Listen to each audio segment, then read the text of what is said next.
Okay everyone, here we are back. We're doing the Valentine's Day meal, and I want to take just a moment. I know this is a day that's not really happy for a lot of people. A lot of people have a lot of challenges on this day, and believe it or not, just 3 years ago, we did. Wanda and I was those people that had a lot of challenges on this day. I was alone, she was alone, neither one of us had anybody. And Valentine's for me, I just didn't exist really. I didn't see any need for it at that time. But little did we know that the Lord had something else in store for us, and we actually met right after Valentine's. About a month. About a month, yeah. And ended up a little bit later on getting married, and Valentine's been great for the last couple of years. yeah, Valentine's has a meaning for us now. And today, one of those things that we're going to do for y'all is I'm going to let Wanda tell you a little bit about what's going on, and hope that you enjoy it. Yes, this week we got together with a bunch of ladies from YouTube. We're doing a collaboration called Frugal Family Foods. It is a bunch of us getting together each night. You will have a different person to watch. And my meal is one of Danny's favorites. Yep. It's a chip casserole. Most of you know a Dorito casserole, but in it I do homemade Rotel. I do homemade cream of soup, and it's just an easy meal for us because it lasts about 3 to 4 meals, and so that is a budget-friendly thing for us because I can make one meal and we can eat 3 or 4 times out of it.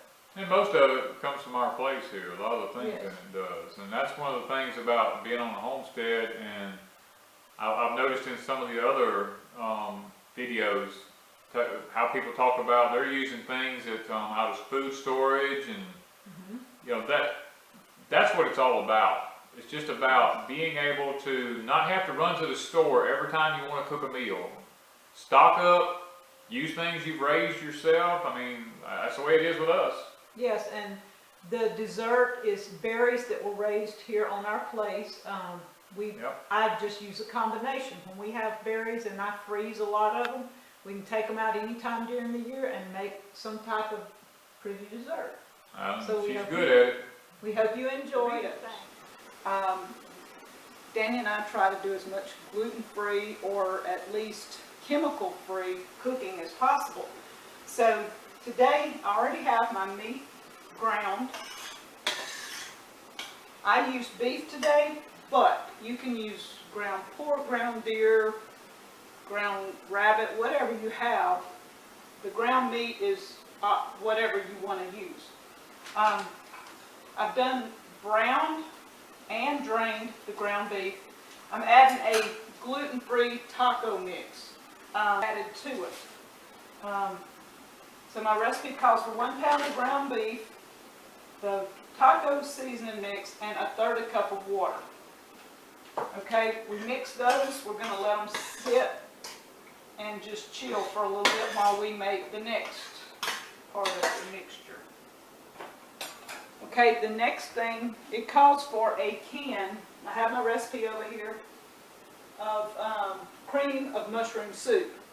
Okay, I don't do cream of any kind of soups, so I have to make my own. I went on the internet, found a recipe that I really liked. This one calls for 3 tablespoons of butter. And I've got the fire on high for a second just to get it started. We're going to melt the butter in the bottom of this pan.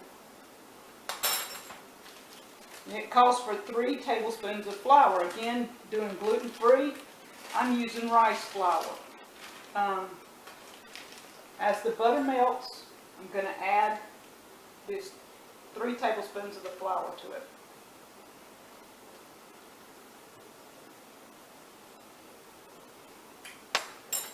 I use this, this is like one of the handiest tools I've ever found. I'm turning my fire down a little bit now. It's a mini whisk and comes in handy for making gravies, things like that.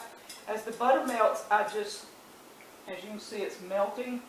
I'm adding the flour, mixing it in, kind of like you're going to make a gravy, only we're using butter and flour instead of oils. And this is a unsalted butter. We don't have the facilities or the animals yet to make our own butter and milk and things like that. So I still purchase butter, cheese, milk, and we're going to add a cup of milk. And we use almond milk again because of the milk is at room temperature. It hasn't been frozen, put in the fridge yet. It will speed the process along a little bit.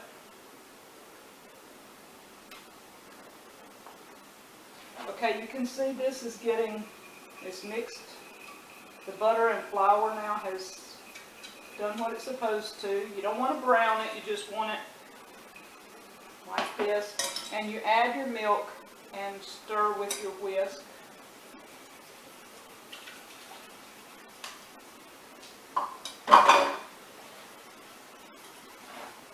And we'll just keep whisking for a little while. I've turned the fire to medium and let it just kind of thicken. One thing I do add to this is my cheese so that I don't have, let me clean this off of the side. I add a little bit of cheese to this and make a cheese sauce. It doesn't take as much cheese in when you're putting it all together. Our cream of is thick. I've turned the stove off. I'm adding some cheese to it to make it a cream of cheese. I'm going to let this sit and melt over the next few minutes. Mix up. I've got our meat with the taco seasoning here. We're going to use, instead of Rotel tomatoes, this is tomatoes that was canned in tin. I'm not sure if you can see that or not, but these were canned. This is 2016, so that's a little over 5 years. So these tomatoes, I'm going to drain some of the juice off because I don't want as much juice. I want more tomatoes, and because it calls for Rotel, so we grow our own jalapenos. I've already cut these up. I'm going to add to my tomatoes. I'm going to get a little more juice out and kind of get them down.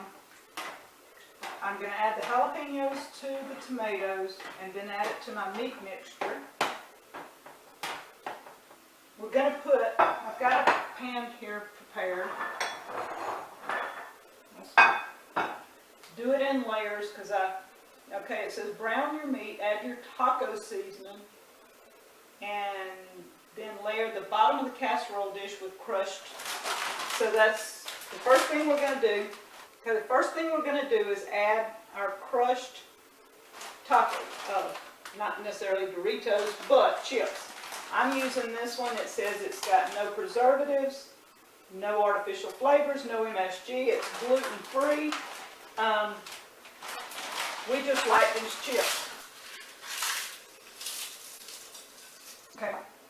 First, crushed Doritos, or just corn chips. You can make your own corn chips, and that's something we have done, is made some corn chips. You can use your own corn chips. That way you know what you have. If you've raised your own corn, ground it, and turned it into corn chips, that's great. The next layer is the meat. So I'm going to put the meat over the chips.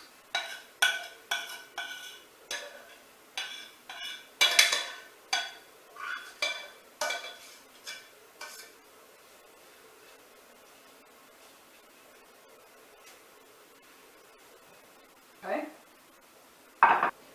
calls for grated cheese. We usually always use cheddar. Being gluten-free, there's lots of things that sometimes that bothers Daniel's stomach, and one of them is a processed cheese like American cheese, sliced cheese, that sort of thing. So the cheddar seems to not bother him that much. So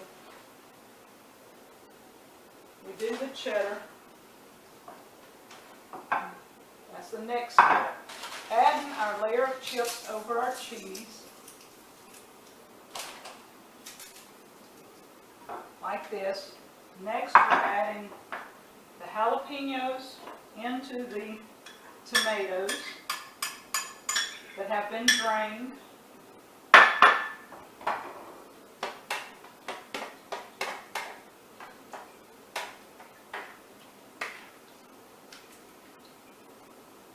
Okay, a little bit of water is not going to hurt. We're going to put that over our chips. We've got our soup ready, our cream of soup that doesn't have chemicals in it.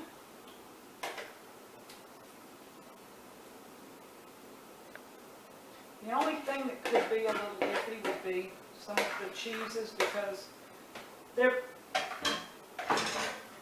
usually pretty good not to have a lot of chemicals, but because of caking, some of the cheese does have a little bit. But overall, a Dorito casserole without multiple chips, multiple chemicals in their chips. Okay, the tomatoes. This is what our cream of looks like. We've made a cream of cheese that I'm adding over the tomatoes.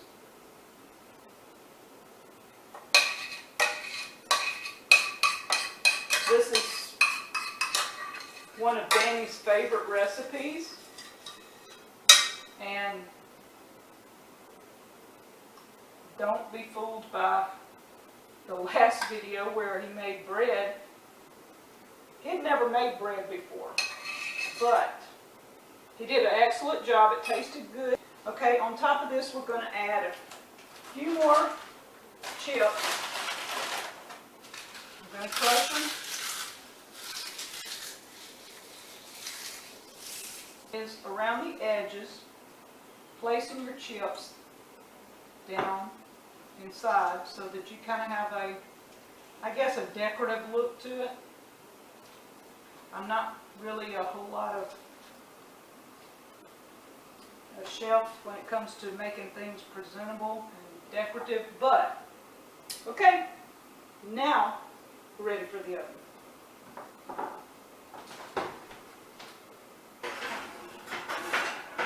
Okay, we're going to open this jar of string beans that is from 2010. Okay, our casserole is out.